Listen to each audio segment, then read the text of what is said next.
Oi, Paulo, tudo bem? Tudo bem, boa tarde. Boa tarde. Bom, para quem está assistindo, eu estou aqui com o grafólogo Paulo Sérgio de Camargo, que acaba de lançar o livro Não Minta Pra Mim. Esse aqui, Psicologia da Mentira e Linguagem Corporal. Estava me contando da sua vida de grafólogo, né? Como é que tudo começou na sua vida, Paulo? Eu comecei como grafólogo, acho que com 13 anos, com um pequeno livro chamado Grafologia, de um autor chamado Peter West. Era publicado na época pela Ediouro, do Rio de Janeiro. Eu comecei a estudar por curiosidade, e com o tempo eu fui estudando, fui comprando outros pequenos livros, e depois fui para a universidade, comecei a estudar, e esses livros me acompanharam. Até que, por volta de 83, 84, eu entrei em contato com um grafólogo espanhol chamado Augusto Wells. E nesse inteirinho eu não sabia que ele era a maior autoridade do mundo em grafologia, Augusto Wells. Me correspondi durante 20 anos com ele, ele me orientou e comecei a me aperfeiçoar em grafologia. E em 91 surgiu a oportunidade, eu entrei em contato com o editor da editora brasiliense, o Caio Graco, e propus para ele escrever um livro que é a grafologia daquela série Primeiros Passos, que tem o que é Uhum. direito, o que é filosofia, e ele aceitou e eu acabei escrevendo esse livro, o que é grafologia, e ele publicou. Depois desse livro surgiram outras oportunidades, fui dar aula no CEPA, fiz um curso Uhum. de pós, da qual a monografia era grafologia do recrutamento e seleção de pessoal, escrevi outros livros, e nesse inteirinho comecei a estudar linguagem corporal. Linguagem Uhum. corporal, pois não? E aí, para esse livro específico, Não Minta Pra Mim, como é que apareceu a ideia? E, pois bem, na grafologia, nós como grafólogos, nós temos um estudo que observa as pessoas que mentem na letra, sinais de Uhum. mentiras na escrita. Então são diversos sinais. Quem me introduziu nesses sinais de mentira foi outro grafólogo espanhol chamado Maurício Chandró. A partir daí eu comecei a estudar a mentira e comecei a estudar a linguagem corporal. E há uns 15 anos atrás surgiu a ideia de fazer um livro sobre mentira e linguagem corporal. Mas é preciso, para fazer um livro desse, muito estudo, muita pesquisa. Então, durante anos eu Sei. pesquisei e estudei, porque a maioria dos livros de linguagem corporal, não é uma crítica não, que estão publicados no Brasil, são bons livros, mas eles sempre contam uma experiência americana ou europeia. Eu falo o Uhum. seguinte: a linguagem corporal do casal Macmillan, parada numa highway americana pelo guarda Gordon, é uma. E a linguagem do João e da Antônia numa, numa estrada brasileira com um guarda é outra. Então, eu tive que, durante esse ano, pesquisar e adaptar tudo isso à população brasileira, que é muito heterogênea, né? Para Uhum. você sentir como é heterogênea, eu falo sempre na linguagem corporal, o beijo de cumprimento. No Rio Grande do Sul são três, no Rio de Janeiro são dois, e São Paulo são um. São um, não é um, né? Você dá um beijo na hora que se Uhum. cumprimenta. Em alguns lugares nem esse beijo existe. Então existem diferenças muito significativas na linguagem corporal do povo brasileiro, que é muito rica, muito expressiva, né? E no que se considera mentira também muda? Não, né? É, Na mentira também. A mentira também. é algo muito complexo, a começar pela definição de mentira. Existe uma dificuldade muito grande até de se definir o que é mentira. Depois de ultrapassada essa dificuldade, nós, o povo brasileiro, tem uma relação com uma mentira muito ambígua, muito dúbia, né? Por quê? Ao mesmo tempo que nós ensinamos nossos filhos a mentirem, a primeira coisa que os pais dizem para os filhos é: não minta para mim. Se você mentir para mim, eu descubro. E ao mesmo tempo, isso ele fala, e daqui 5 minutos ele está ensinando o filho a mentir e obrigando o filho a mentir. Quando eu falo isso, parece um paradoxo, mas nós obrigamos nossos filhos a mentirem. É porque as pessoas têm a falsa impressão de que não, elas condenam a mentira, mas é difícil assumir que todo mundo mente e várias vezes por dia, né? Exatamente. Sem a mentira nós não viveríamos. Sem a mentira, um pesquisador americano chamado Levinston, ele diz o seguinte, que em vez do homem ser chamado Homo sapiens, devia ser chamado Homo fallax, Homo mentiroso, que seria mais ajustado ao termo. Porque nós já nascemos com a mentira e crescemos com a mentira e desenvolvemos com a mentira. A criança, com 6 meses, já está mentindo para o pai e para a mãe. Uhum. Agora, como? E você diz no livro que. Bom, tem várias maneiras. Você até cita o Papai Noel, não é? Não, a criança, com 6 meses, mente para o pai e para a mãe. Ah, é como? A criança, quando ela sente fome, ela nasce, ela sente fome, ela chora. Ela sente sede, ela chora. É um jeito de se comunicar com a mãe e com o pai. Com cerca de 6 meses, aí quando ela sente fome, a mãe vai lá e acode, a mãe de primeira viagem. Quando ela sente frio, ela vai lá, troca, dá mamar. Com 6 meses, ela pega esse mecanismo que é colo, ela já tomou mamar, já não tem fome, não tem nada, ela faz o choro de manha, que é um choro mentiroso. Entendi. Então, manha, dependendo do que for, também pode ser considerada mentira. A mãe é uma mentira, porque ela na realidade, ela tá tentando passar por uma coisa que não é. Ela quer o colo da mãe, ela não está sentindo fome. E existem estudos de alguns especialistas, inclusive no Brasil, na faculdade, na Universidade de São Paulo, alguns estudos que relacionam o tipo de choro e o que a criança está realizando. São estudos muito científicos. Uhum. E reconhecer mentira não é tão fácil assim, né? Não, reconhecer, eu falo o seguinte, reconhecer mentira pode ser fácil e pode ser difícil. Aquelas séries que aparecem na televisão, na qual o investigador, o policial, olha para o outro e reconhece mentira, isso é pura ficção. No dia a dia, às vezes, algumas mentiras são fáceis de ser vistas, outras são impossíveis de ser detectadas, porque tem pessoas que têm facilidade em mentir. Eu tive num programa de televisão, aliás, foi muito agradável, mas eu falei que a mulher tem mais facilidade de mentir do que o homem. E aí colocaram que a mulher mente mais que o homem. Não é isso. A mulher tem mais facilidade de mentir que o homem. E por quê? Por que essa facilidade? Primeiro, a mulher tem a menina com 8, 9, 10 anos já tem um vocabulário muito superior ao dos meninos, sabe manejar com as palavras com muita facilidade. Então, as mulheres têm um vocabulário mais fluido, mais fácil. Evidentemente, nós estamos falando da maioria das pessoas. Além disso, a mulher, juntamente com isso, ela tem o que são chamados gestos de sedução. A mulher tem cerca de 54 gestos sedutores. E o homem tem apenas 4 ou 5, que às vezes se resume em um. Então, com esse potencial, falando melhor e com gestos de sedução, quando ela quer convencer alguém, quando ela quer mentir, ela tem muito mais facilidade e o homem entra com muita facilidade na história. Mas voltando à identificação da mentira, então, às vezes é muito fácil, às vezes é muito difícil. Não existe no corpo humano um gesto só que identifique mentira. Aliás, minto, existe um, criado pelo escritor italiano Carlos Collodi, que é o Pinóquio. Que é o Pinóquio do nariz. Mas como no ser humano o nariz não cresce, os especialistas em linguagem corporal, nós procuramos o quê? Sinais de ansiedade e de estresse. Então, a pessoa que mente, como ela não está acostumada a mentir, porque quem mente bem, ele engana você com facilidade. A pessoa que não está acostumada a mentir, quando ela mente, o corpo aparece uma série de ansiedade e de estresse, dependendo da situação. Então, por essas características, nós identificamos até com certa facilidade algumas mentiras. Exemplo, para mentir, você é obrigado a acionar os centros criativos do cérebro. Então, o lado direito do cérebro é o lado criativo. Então, a pessoa, a hora que vai mentir, olha para cima e para a direita. Se eu sou um mentiroso, meus olhos sobem para cima e para a direita. Eu estou criando algo. Você que está me olhando, o olho é a sua esquerda. Então, provavelmente eu estou criando algo, provavelmente eu estou mentindo. Se eu olho para cima e para a esquerda, eu estou recuperando uma imagem que eu já vi, que eu já passei por essa situação. Então, fica muito fácil, provavelmente estou falando a verdade.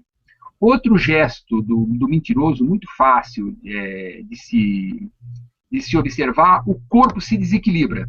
Então, na hora que eu vou falar assim, eu sou uma pessoa inteligente, você percebeu o meu ombro? Ele se desequilibra. Aham, aham. Eu sou uma pessoa inteligente. Um ombro sobe e o outro fica. A mesma coisa serve para a sobrancelha. Uma sobrancelha sobe e a outra fica. Um lado da boca sobe porque o corpo se desequilibra.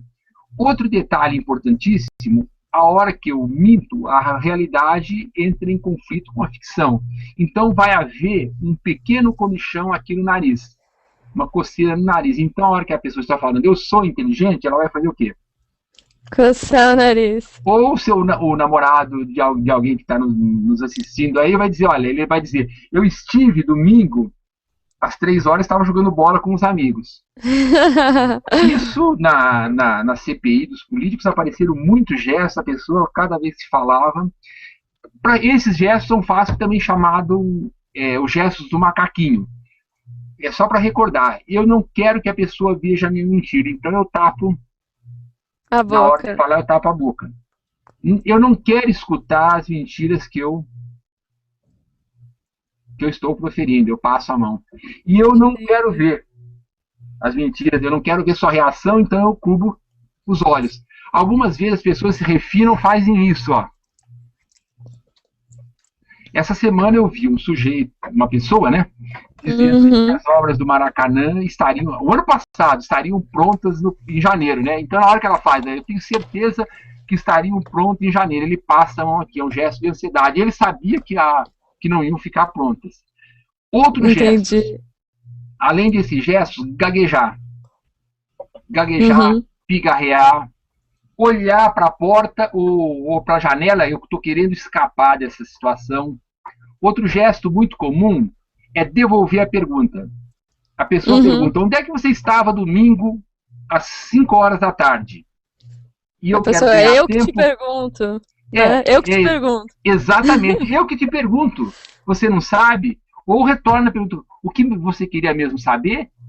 Podia repetir a pergunta? Porque essa pergunta todo mundo sabe, porque ele quer ganhar tempo para Uhum. responder. E além do que, responder com invasiva, né? Domingo à tarde eu estava onde eu sempre estive, entendeu? Uhum. Olha, sabe que eu esqueci que domingo à tarde, mas é porque não dei nem importância. Então a pessoa começa a sair Sei. devagar, né? Isso, Esse, o mentiroso comum faz isso, o, né? E, o mentiroso comum, ou outro não. gesto, o mentiroso comum, outro gesto clássico de mentira, a pessoa responde o quê? Com os olhos fechados. É a mesma coisa que tapar os olhos. Outro Uhum. sinal clássico, é mais difícil de se ver, aparece aqui na testa um microgesto, uma ruguinha durante cerca de 1/4 de segundo. Aparece, a hora que ele está mentindo, aparece uma microgesto. Isso é clássico na internet, é muito fácil de encontrar. O Bill Clinton falando o seguinte, eu não tive relações com a Mônica Lewinsky. E aparece essa ruguinha aqui. Esses são um dos principais. O gesto mais clássico, que é o que faz a alegria de quem está estudando linguagem corporal, é quando a pessoa fala não com a cabeça e sim com a boca. Eu gosto muito de você. Esse doce que você me deu está delicioso. Entendeu? Então a pessoa fala não com a cabeça e sim com a boca. Esse é muito fácil de identificar a mentira. Mas isso significa realmente ou é um indício? Porque, por exemplo, você pode se enganar, né? A pessoa pode fazer esses gestos, mas não ser bem assim. Olha, Ou é quase 100% não, de chance de que seja. esses gestos são indicativos que são mentiras. Você vai ter que ver todo um Aham. conjunto. O que acontece é que, por exemplo, as pessoas não são treinadas para ver isso. E mesmo Uhum. treinadas, você tem dificuldade, porque numa conversa de 6 pessoas, de 6, 7 pessoas, é muito rápido e a velocidade, que é 1/4 de segundo, faz com que eu não perceba. Por exemplo, se eu estiver conversando com você e você estiver na minha lateral e essa sobrancelha ergueu, você não consegue perceber. Uhum. Entendeu? Não, e a velocidade, e às vezes eu estou dando uma informação e tem outras 3 ou 4 informações simultâneas chegando. Então a pessoa não é capaz de triar e perceber.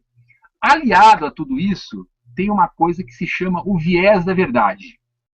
O viés da verdade está presente em todo ser humano. O que é o viés da verdade? A tendência minha é acreditar em tudo que você diz. Eu vou perguntar qual é o seu nome. O que você me responde? Thaís. Thaís. De imediato, eu acredito que é Thaís e não pergunto mais nada e continuo a conversação. Uhum. Porque o viés da verdade, se você disser eu sou jornalista, eu vou acreditar. Se você disser eu sou economista, eu vou acreditar. Uhum. Porque é nossa tendência a acreditar. E quanto mais próxima a pessoa está da gente, com mais facilidade a gente acredita. Então, o que acontece? Se houvesse desconfiança, seu nome é Thaís mesmo, cadê sua carteira de identidade? Aí você mostra a carteira de identidade, essa carteira de identidade é falsa ou verdadeira? Não haveria relacionamento. Então, pelo viés da verdade, o que as pessoas nos dizem fazem que nós acreditemos com mais facilidade. Isso resulta numa característica muito interessante, que a tendência, nós mentimos muito mais para as pessoas que estão próximas do que para as pessoas que estão afastadas. Mentimos muito nós para os namorados, os esposos, esposas, amigos, do que pessoas que estão afastadas. Entendi, é mais comum. Mas por que exatamente? Eu não sei se eu entendi. Porque a hora que eu estou relacionando com você, quanto mais conversa, mais o quê? Mais possibilidades eu tenho de inventar. Na verdade, isso não é uma equação fechada. Eu minto para as pessoas que estão do meu lado. As pessoas que eu vou encontrar uma vez ou outra, às vezes eu tenho muita dificuldade de mentir. Normalmente a tendência é falar a verdade. Isso é uma média. E outra coisa, seu namorado, seu marido, minha esposa, sua esposa, seu esposo, seu amigo, essas pessoas, a hora que estão do lado, ao nosso lado, para você fazer ela desacreditar das suas mentiras, você precisa se esforçar muito, você precisa se mentir muito. Eu falo o seguinte, precisa mentir muito para a pessoa perder a credibilidade, porque o viés da verdade faz com que a gente acredite. E entre outras coisas aqui, o pessoal que está nos vendo, eu tenho uma vantagem sobre você. Você vai receber muito mais mentira na vida do que eu. Por quê? Porque existe uma pesquisa que diz que as mulheres e os homens bonitos recebem muito mais mentira que os feios. É mesmo? Mas qual a relação? Qual a relação? É o seguinte, uma menina bonita e uma menina muito feinha estão numa balada. Chega um rapaz do lado dos dois, ele vai querer, normalmente é atraído pela bonita. Então ele tem que ficar o quê? No mesmo plano da bonita. Então ele tem que se fazer melhor do que ele é para conquistar a mulher bonita. Para impressionar, claro. Para impressionar. Então a tendência dele é aumentar a quantidade de pequenas mentiras. Embora eu sempre fale, a mentira não é de todo uma coisa ruim. Nós precisamos da mentira para viver. Você vai visitar uma amiga que teve nenê. A criança é muito feia, é um filhote de cruz credo. Você vai chegar e dizer, nossa senhora, sua filha é muito feia. Jamais. Você vai dizer, nossa, que criança bonitinha, que criança charmosa, que simpática, né? Vou dizer a cara da mãe. Senão não tem mais amigo no mundo. Ninguém vai ficar. Não tem mais amigo. Entendeu? Ou você vai visitar um amigo no hospital, você vai dizer, nossa senhora, como você tá mal, hein? Então, são coisas que você diz para atenuar. A mentira, algumas vezes, funciona como algodão entre cristal, porque ele deixa a relação fluir. Das pequenas, evidentemente que essas mentiras são para fluir a conversação. Como, por exemplo, eu pergunto, olha, eu moro tal, perto de rua tal, você conhece? Ah, sim, sim. Você não conhece a rua, mas, perto daquele edifício? Sim, sim. E você não conhece, mas serve o quê? A conversação flui, a pessoa não precisa explicar onde fica o edifício, etc. São pequenas mentiras. A mentira, ela começa a cobrar seu preço quando ela prejudica o outro. Prejudica o outro. Pois não? E eu te perguntar também se existem emoções mais difíceis de fingir. Existem sim, algumas emoções são mais. As emoções são complexas. A pessoa que mente, vamos focar mentiras e emoções. Normalmente a pessoa tem 3 sentimentos básicos relacionados à mentira. Primeiro, medo. O segundo, o medo de ser pego faz com que a pessoa, o quê? Na hora que ela estiver falando, amplie o medo. O segundo, que por incrível que pareça, da mentira, é vergonha. A pessoa tem a vergonha de, além do medo, vergonha de ser pego. E depois, além disso, nós temos o quê? Prazer por mentir. Existem pessoas que mentem por prazer. Um dos casos mais famosos no Brasil de mentira por prazer é o caso do dono da Gol. O filho do dono da Gol. Ele vai dar uma entrevista para o Amaury Júnior por puro prazer de enganar. Entendeu? E o outro prazer... Mas aí, qual seria a diferença, por exemplo, desse prazer de mentir e de um distúrbio? Como é que se identifica isso, um distúrbio de personalidade? Só antes, para fechar, a principal os sentimentos relacionados à mentira é culpa. As pessoas têm culpa por mentir. O mentiroso, quanto mais, ele não tem nenhum desses 3. Aí a sua pergunta, por favor, de novo. Até onde a mentira pode ser normal, aceitável, e até onde é um distúrbio, pode ser um distúrbio de personalidade. Isso. Existem, sim, muitos estudos de psicólogos, psiquiatras, relacionados a mentiras e doenças. Embora nos manuais de classificação de medicina não estejam relacionados. Por falta o quê? Falta mais comprovação científica. Mas um desses distúrbios é a mitomania. Mania de mentir. A pessoa mente de forma o quê? Quanto mais. Ela vai conversar com você, ela já tem o quê? Uma mentira pronta. E essa mentira dela não é uma mentira usual. É mentira de todos os dias, diariamente. Ela precisa mentir para relacionar. Isso é considerado como um distúrbio. Existem outros tipos de distúrbios que são mais profundos, como a síndrome do Barão de Munchausen, que é o quê? Às vezes a pessoa inventa histórias o quê? Fantásticas. Você vai conversar com pessoas, as histórias delas são extremamente fantásticas. Você percebe no primeiro momento o exagero. Existem pessoas que simulam doenças.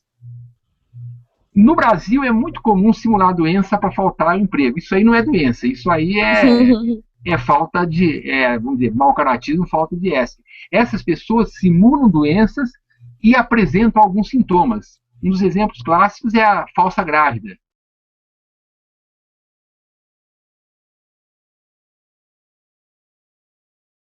E vão ao médico e têm que ser tratados de várias maneiras, e às vezes é difícil descobrir, porque algumas doenças nem sempre são fáceis, né? E a pessoa engana todo mundo.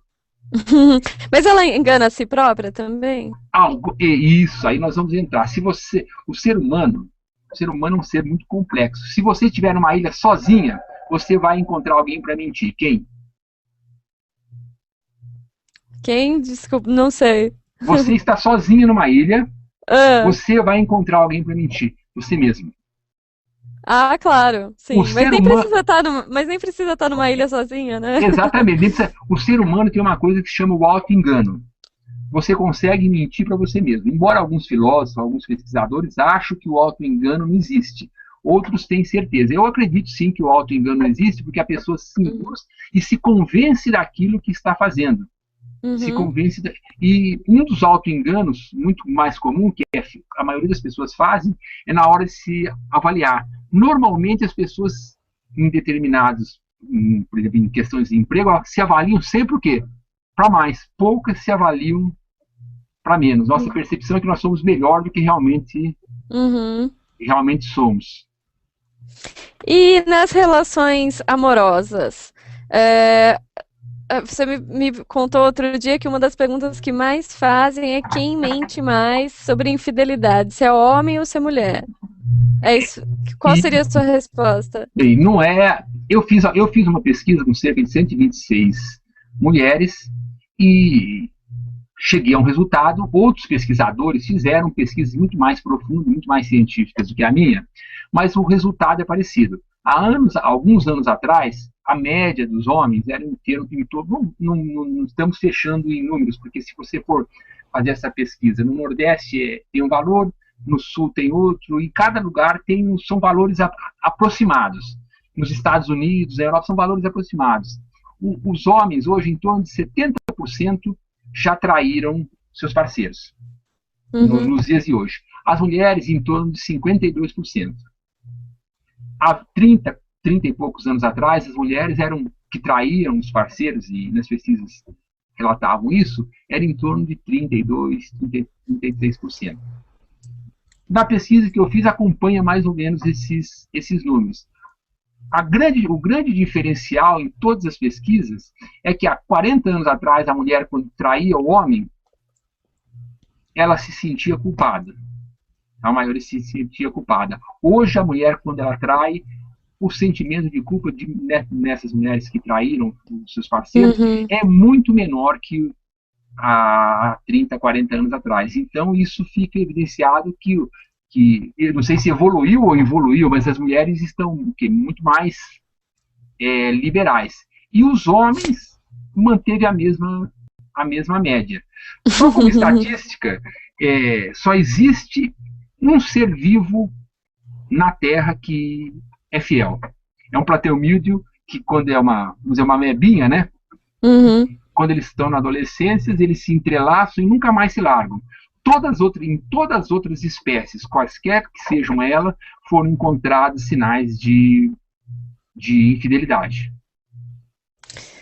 Olha só. Mas também, assim, você acha que tem uma diferença? Por exemplo, a mentira, a infidelidade pode ser considerada uma mentira inadmissível em uma época e depois ela pode ser grave, depois ela pode não ser tão grave, vai mudando a gravidade da mentira, né? Mentira é usos e costumes. Existe como as próprias mulheres nessas pesquisas que dizem, o sentimento de culpa diminuiu muito. A liberação feminina, então as mulheres hoje não têm não tem a mesma culpa que tinha anos atrás, a mesma angústia que tinha anos atrás por trair o parceiro. Usou, se me permite um termo aí, o homem, quando diz que até quando ele trai a mulher e diz, olha, era apenas um par de traseiros. Uhum. Normalmente é verdade. O homem quando ele trai, ele é muito atraído muito mais pelo físico. A mulher, quando trai, existe mais sentimentos envolvidos. Então ela não trai, não é só um par de bíceps bonito, não. Uhum. Só que isso também está mudando. As mulheres hoje estão traindo, não existe também só. Antigamente existia um envolvimento sentimental. Hoje as mulheres também Uhum. estão começando a trair pela beleza masculina, pelo par de bíceps, né? Isso tende a evoluir e com o tempo, com essa velocidade de relações, a gente vai ter que estudar. Eu acredito que Uhum. para os próximos anos deve mudar muito essas formas de comportamento, porque a própria família, o sentido de família já mudou, né? Uhum. E quando fala em mentira e relacionamento, as pessoas sempre pensam em infidelidade, mas tem outros tipos de mentira que você nota que atrapalha a vida das pessoas ou que preocupa as pessoas? Ah, sim, às vezes muitos, como eu disse, quando os casais se encontram, muitos se posicionam perante o namorado, a namorada, de uma maneira que ele realmente não é, a pessoa se alavanca. Há um tempo atrás nós vimos uma novela de um menino que ele se posicionava como se fosse rico enquanto ele morava praticamente num subúrbio, né? Ele era pobre e queria se posicionar como rico. Uhum. E a família aceitava ele como rico, quando descobriu uma série de problemas. Né? Hoje, devido às relações, é mais difícil. Mas existe sim no trabalho esse tipo de mentira vai aparecer nos currículos, as pessoas mentem no currículo. No livro eu escrevo um capítulo sobre a falsificação de currículo. As pessoas alavancam um currículo e sempre criam. Uma das coisas uma das pesquisas que eu fiz sobre currículo, o sujeito disse que era chefe de ferramentaria, né? De Uhum. uma grande multinacional ali, né?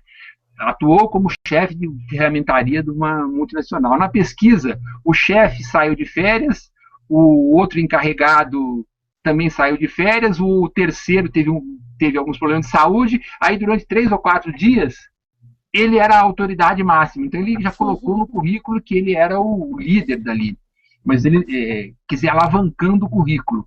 Afora que há 10 anos atrás eu fiz uma pesquisa informal no Rio com algumas empresas, 30% dos currículos, dos diplomas, eram falsos.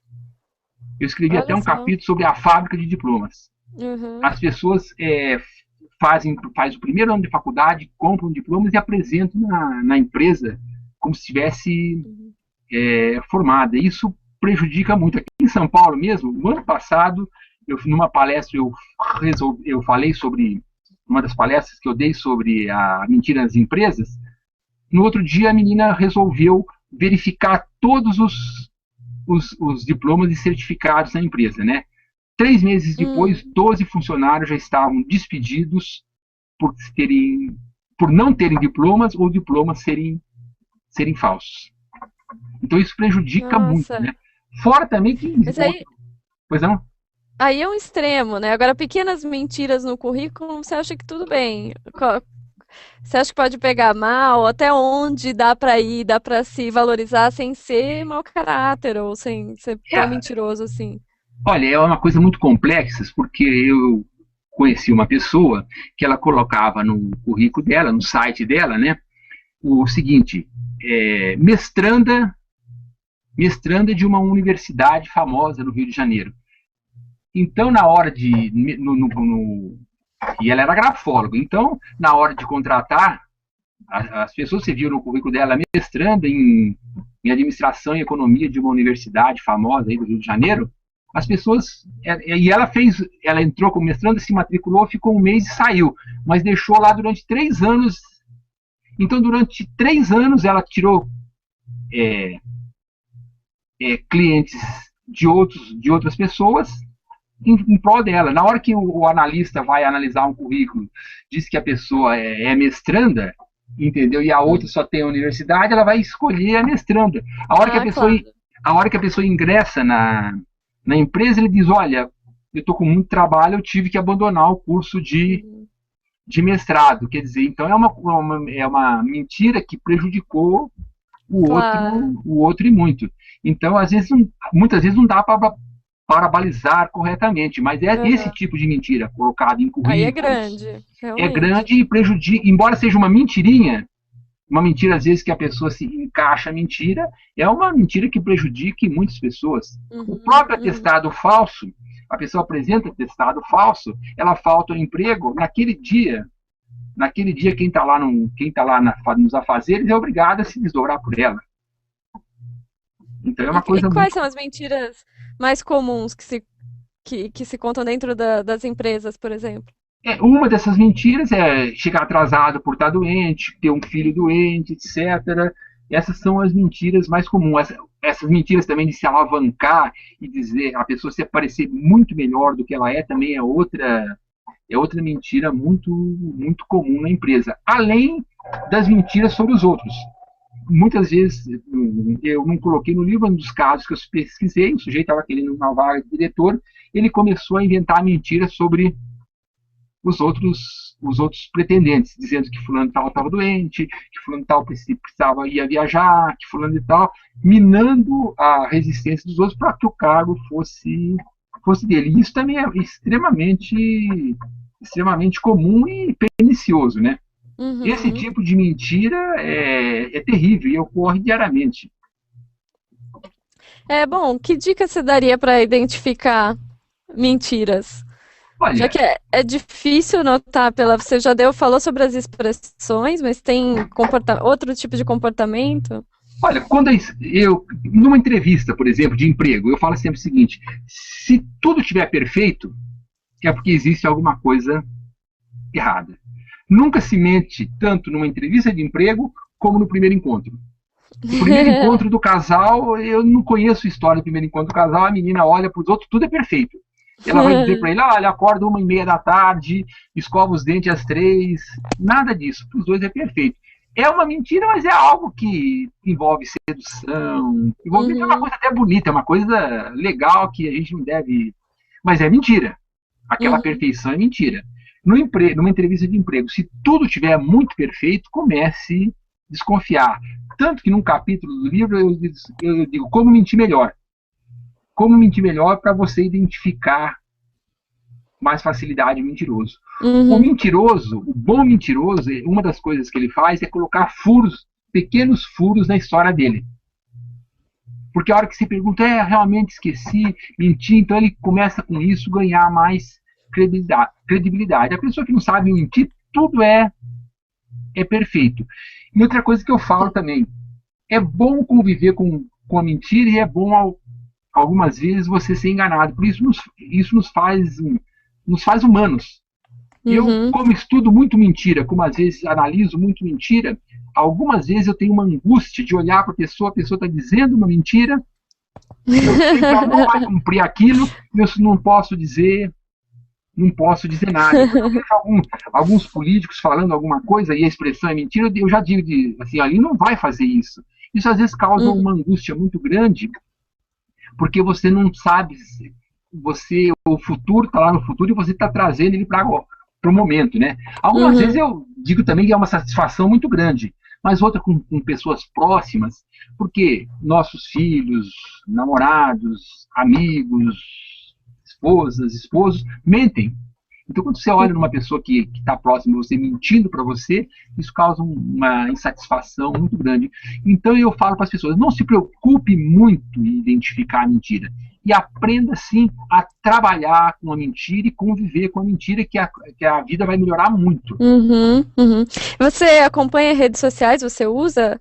Eu uso, eu tenho no Facebook, tem o Facebook, né, que talvez seja a rede social de mais facilidade, e mantenho contato com muitas pessoas. Tem também meu grupo de discussão de grafologia, então é muito fácil manter contato com essas pessoas. Mas você fica procurando sinais de mentira lá ou não? Não, olha, eu fico que quem procura, acha. Acha.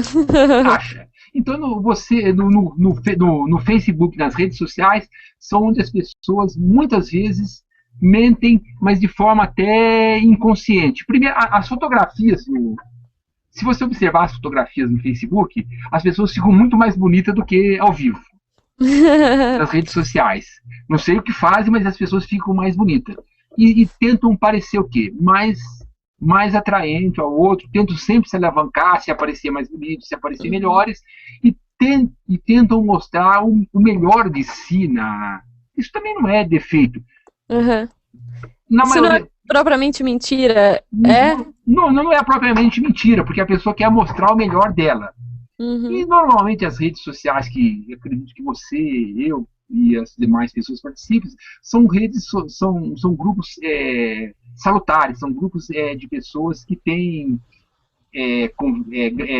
uma convivência, já tem uma certa afinidade. Eu participo de vários grupos de grafologia, então já são pessoas que já querem trabalhar com isso, mas existem sim alguns grupos, né, dali que são terríveis. Esses dificilmente a gente vai participar de um grupo desse.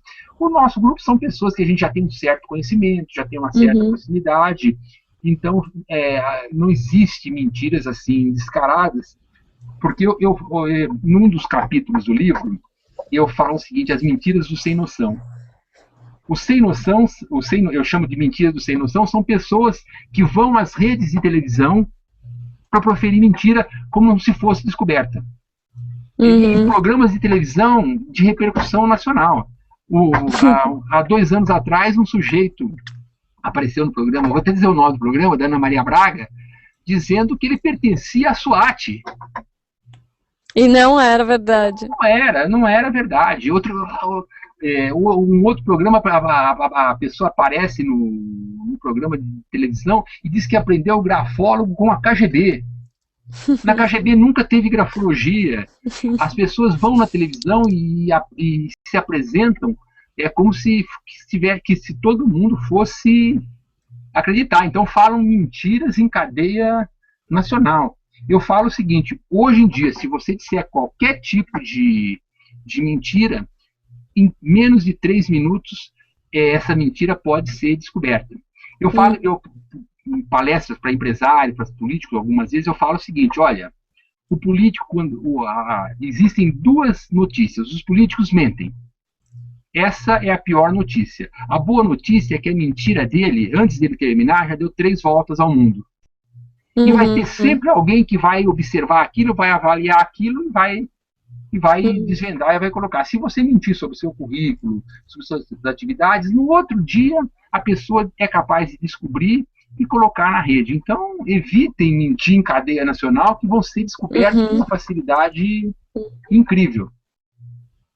E a grafia, você sabe, você identifica rapidamente quando uma pessoa mente pela grafia?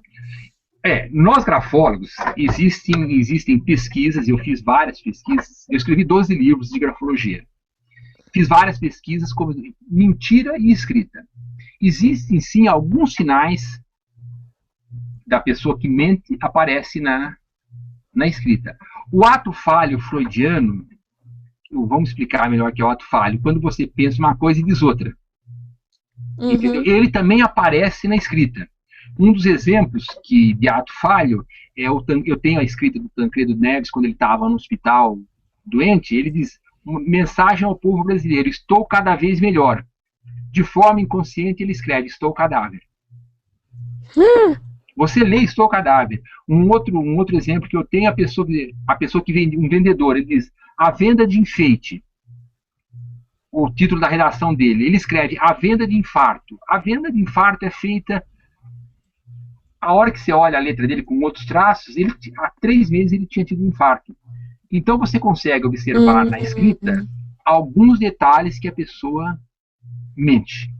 E esses sinais de mentiras precisam cada vez mais de estatísticas mais aprimoradas, mas você consegue discernir com uma certa facilidade certos grupos que aparecem maiores quantidades de sinais. Por exemplo, escrita ilegível, a pessoa escreve redação ilegível, retoques, borrões, traço, a pessoa volta para trás da letra, entendeu? Duplos traços, encobrimentos, são sinais que indicam que a pessoa tem uma tendência a mentir. E por incrível que pareça, por exemplo, num estudo que eu fiz, 100 psicólogos e 100 advogados. Nos psicólogos aparece cerca de 30 a 35% de sinais de mentira menores que dos advogados. Olha só. E só outra coisa, você como jornalista, né, quem tem mais facilidade? Algumas profissões, relação de profissão com facilidade de mentir.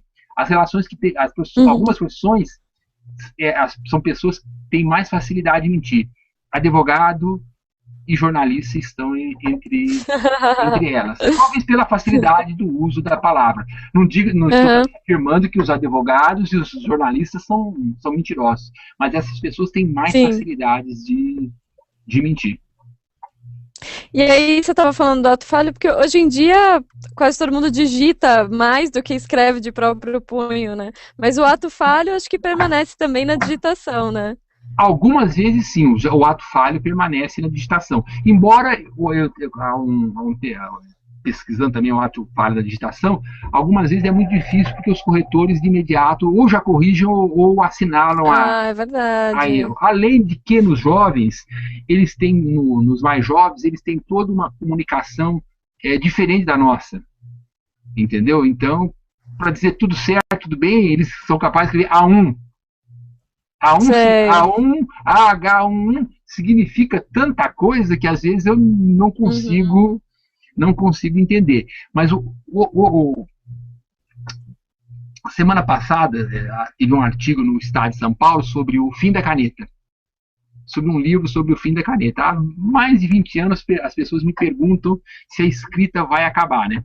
Falei, é muito difícil a escrita acabar, porque hoje em dia, no Brasil, no mínimo, 80 milhões de pessoas ainda escrevem. E, no mínimo, existem milhões de pessoas sendo alfabetizadas. Então, a escrita pela próxima geração.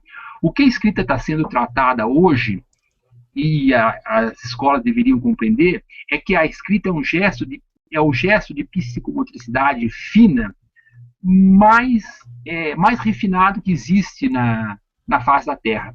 Não há nenhum gesto que seja tão difícil e tão elaborado quanto a escrita. Tanto que você demora de 4 a 5 anos para aprender a escrever. E muitas crianças com 6 anos de escola não conseguem escrever, porque além da função psicomotora sadia, existem funções cognitivas altamente desenvolvidas.